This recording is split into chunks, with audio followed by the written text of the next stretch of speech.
Xitoy avtomobil sanoati butun dunyoni lol qoldirishda davom etmoqda.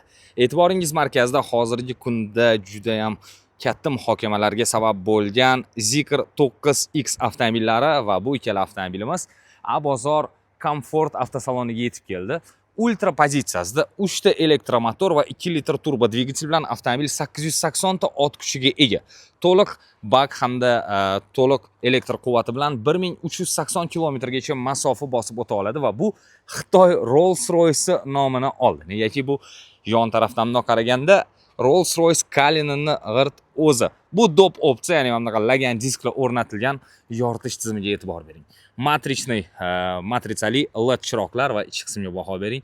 Rolls-Royce kabi qilinib qo'yilgan. Undan tashqari Zikrga xos bo'lgan elektr quvvatida eshiklar ochilib yopilishi, ichki qismlari juda ham chiroyli ravishda ishlangan.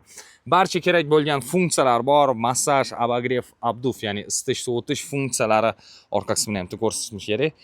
Ajoyib, juda ham chiroyli avtomobil. Xo'p, bu avtomobillarimiz, demak, orqa qismlariga baho bering. 6 o'rindiqli, ya'ni 6 o'rindiqli. Mana bu monitori oldiga borib ochiladi. Ajoyib ravishda ishlangan va yana bir narsaga qoyil qoldim, qarang.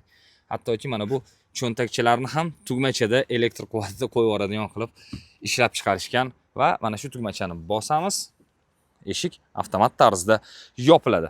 Paroklari bor, ichki qismlariga gap yo'q. Juda ham ajoyib tarzda ishlangan. Demak, aytib o'tganimdek, Xitoy avtomobil sanoati lol qoldirishda davom etmoqda. Bu ikkita avtomobilimiz bor, yo'lda yana xuddi shunaqa avtomobillarimiz bor. Demak, Abozor Comfortdan Zikr 9X avtomobillarini xarid qilishingiz mumkin va Abozor yordamida bu avtomobillarni siz nasiya savdo asosida ham xarid qilish imkoniga egasiz.